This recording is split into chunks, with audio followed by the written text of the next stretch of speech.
begin this noon with a final farewell to the longest-serving member of the United States Congress. Right now, family, friends, and members of the community are paying respects to former Michigan Congressman John Dingell.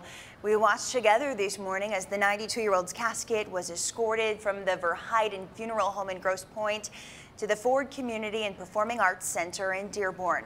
And that, as you can see right there, is where a public visitation is now underway. 7 Action News reporter Kim Russell live outside the center. Kim, where do we even begin to start honoring the Dean of Congress?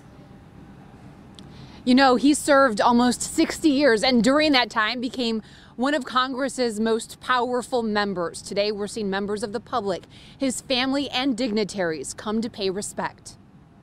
U.S. Representative Debbie Dingell gathered with loved ones at the Ford Community and Performing Arts Center in Dearborn this morning as the casket of her husband, retired Congressman John Dingell, arrived.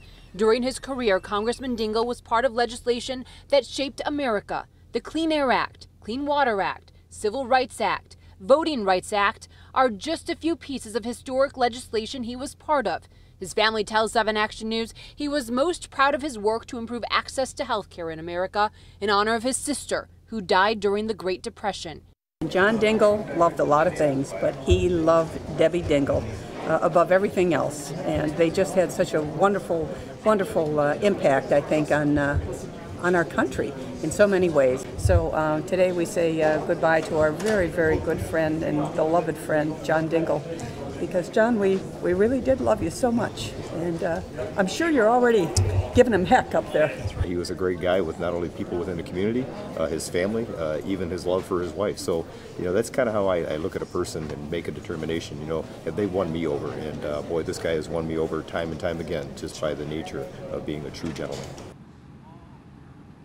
So many people have memories to share. Speaking later this week at services, former President Bill Clinton and former Vice President Joe Biden.